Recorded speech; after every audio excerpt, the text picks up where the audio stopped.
अस्सलाम वालेकुम जी दोस्तों, उम्मीद करता हूँ कि आप सब खैरियत से होंगे।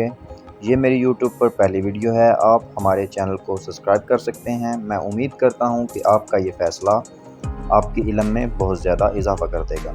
सबसे पहले तो हम जिस ज़बान में बात कर रहे हैं इसकी तारीख़ यानी हिस्ट्री ऑफ उर्दू आपके साथ शेयर करेंगे। आपको बताएंगे कि ये कैसे वजूद में आई, नेज़ इसकी पैदाइश से लेकर इसके तमाम तर मराहिल आपके साथ शेयर करेंगे।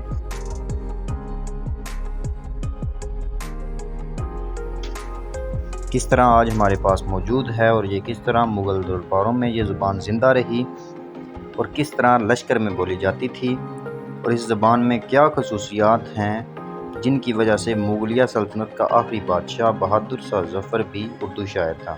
इसके अलावा आपको बताएंगे कि उर्दू में पहला ख़त किसने लिखा और ये किस तरह मराहिल तय करते करते हमारे प्यारे मुल्क पाकिस्तान की कौमी ज़ुबान बनी।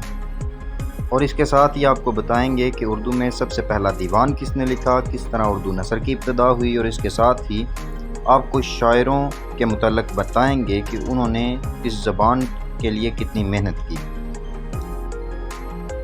क्योंकि अहले अदब और बाज़ौक़ लोग जानते हैं कि असल हकीकत जो ज़बान की होती है वो शायरी होती है। और इसके साथ आपको बरसगीर पाक व हिंद के तमाम तर शायरों के मुतल्लिक़ बताएंगे, उनके हालातों वाक़यात आपके साथ शेयर करेंगे, उनका माज़ी हाल बयान करेंगे और उनके हालात ज़िंदगी और उर्दू ज़बान में उनकी खिदमात आपके साथ शेयर करेंगे। इसके अलावा आपके साथ आज के दौर में उर्दू ज़बान को जिन मसाइल का सामना है वो बयान करेंगे, आज के शायरों पर भी बात करेंगे और आपको बताएंगे कि ज़ुबान किन मुश्किलात का शिकार है।